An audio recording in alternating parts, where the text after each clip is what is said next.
আসসালামু আলাইকুম। ওয়ালাইকুম আসসালাম। আপনারা এখন থেকে বলতেছেন ভাই আপনার ভিতরে কী আছে এত গেম খেলা করে?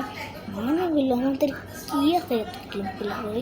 আমাদের চোখের ভিতরে যে জিনিসগুলো আছে, এই কালার জিনিসগুলো, এই জিনিসগুলো যে আপনি কী করে দেখি না, আমাদের এই কালো জিনিসগুলো যে ছুঁইলা যায়, মানে সেগুলো আমরা দেখা যায় না। সেই দেখানো না চাইলে আমরা কী করি, সেটাকে ফালাই দিই আর সেটা না খাইয়া অন্য জায়গায় ফেলাই দিই। মানে সেগুলো আমাদের চায়নারা খায়, চায়নারা বলে ইয়ামি ইয়ামি বলে। আমাদের ভিতরে সেই জিনিসটা আছে, সেটা হলো আমাদের হার্টবিট। হার্টবিট ছাড়া কোনো উপায় নেই। হার্টবিট আমাদের থাকবেই থাকবে, থাকলে ভালো হয়, অনেক ভালোই হয়।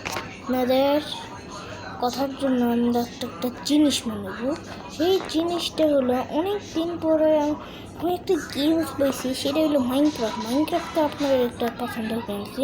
মাইনক্রাফট না খেলে আপনার মাথা ঠান্ডা হয় না, তো আপনার মাথাটা না ঠান্ডা হলে আপনারা পাগলের মতো থাকেন আর আপনার গেমস কিছুই করেন না, কারণ আপনাদের জিনিস পছন্দ না। আপনাদের এটাই কথা ভাই, জিনিস পছন্দ না কে ভাই, এই কথা ভাই। আপনারা এত কোনো জিনিস না করে ভালো মতো চলান, আর ভালো মতো চাকরি মাকরি করেন, তাহলে ভালো হবে। আপনি এত কিছু করেন কি, এত কিছু করেন কিন্তু লাভ আছে? হ্যাঁ, এগুলো করলেই তো চলে, ভালো মতো চলেন আর এগুলো করেন, তাহলে ভালো। আপনারা এত কিছু করেন না।